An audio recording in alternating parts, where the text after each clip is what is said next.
Hi friends, అందరికీ నమస్కారం. Welcome to my channel. ఈరోజు మన ఛానల్లో మరొక కొత్త రెసిపీ వచ్చేసి గోధుమ పిండి మరియు మెంతి కూరతో ఒక మంచి స్నాక్స్ రెసిపీని ఎలా చేయాలో చూసేద్దాం. ఇలా చేసిన ఈ స్నాక్స్ అయితే చాలా టేస్టీగా ఉంటాయండి. ఇందులోకి మెంతి కూర వేసాం కాబట్టి హెల్త్కి కూడా చాలా మంచిదండి. పిల్లలకైతే ఒక 15 డేస్ వరకు స్టోర్ చేసి ఇవి స్నాక్స్గా ఇవ్వచ్చండి. పైన క్రిస్పీగా చాలా టేస్టీగా ఉంటాయి. ఇలా మీరు ఒకసారి ట్రై చేసి చూడండి.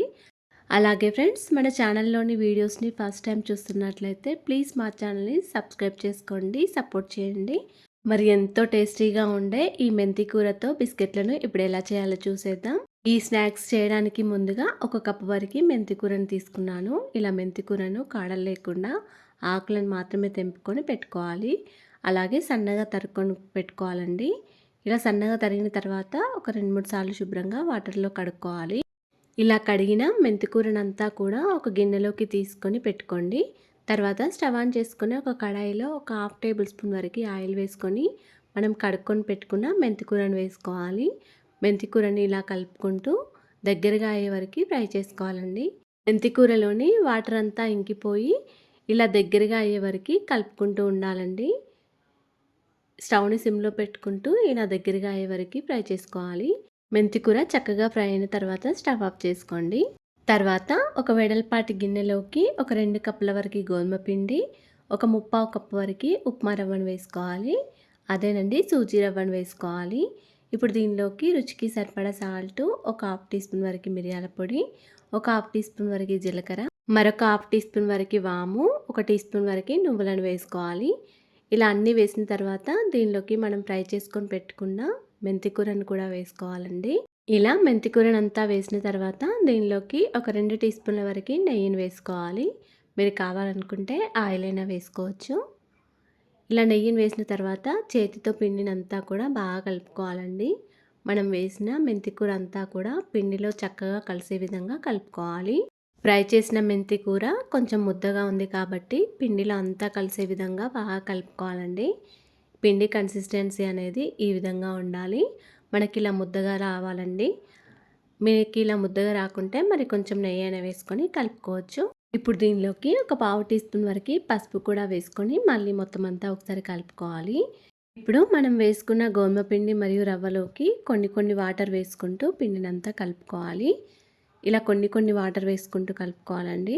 ఎందుకంటే రవ్వ అనేది వాటర్ని అబ్జర్వ్ చేస్తుంది కాబట్టి ఇలా కొన్ని వాటర్ వేసుకుంటూ కలుపుకోవాలి.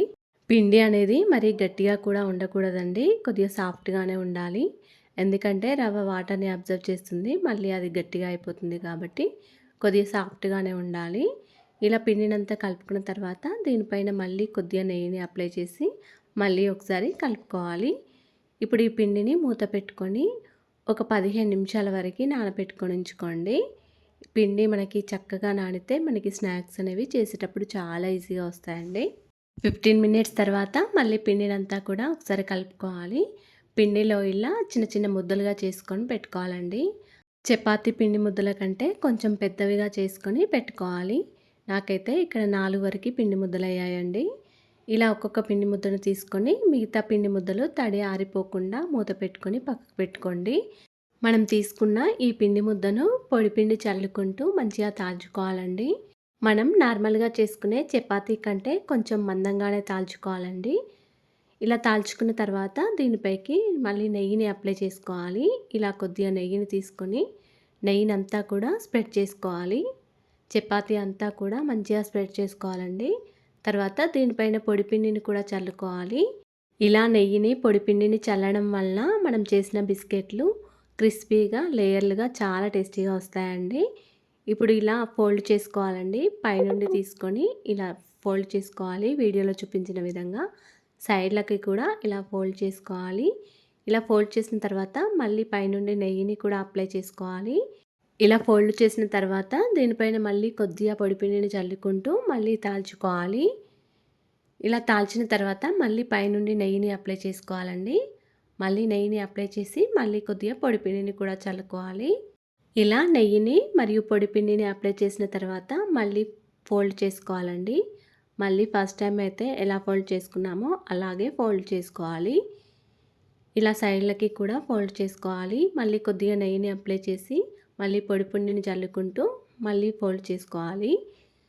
ఇలా ఫోల్డ్ చేసిన తర్వాత మళ్ళీ కొద్దిగా పొడి పిండిని చల్లుకుంటూ మళ్ళీ తాల్చుకోవాలి. ఇలా వీడియోలో చూపించిన విధంగా కొంచెం మందంగానే తాల్చుకోవాలండి. ఇలా తాల్చుకున్న తర్వాత దీన్ని కట్ చేసుకోవాలి. ఇలా మధ్యలోకి కట్ చేసుకొని ఇలా పొడుగ్గా కట్ చేసుకోవాలి. మీరు కావాలనుకుంటే వీటిని కొంచెం రౌండ్గా అయినా కట్ చేసుకోవచ్చండి. నేనైతే ఇలా పొడుగ్గా కట్ చేసుకుంటున్నాను బిస్కెట్లలాగా. మనకి క్యారీ బిస్కెట్లు అయితే ఎలా ఉంటాయో అలాగా కొద్దిగా పొడుగ్గా కట్ చేసుకుంటున్నాను.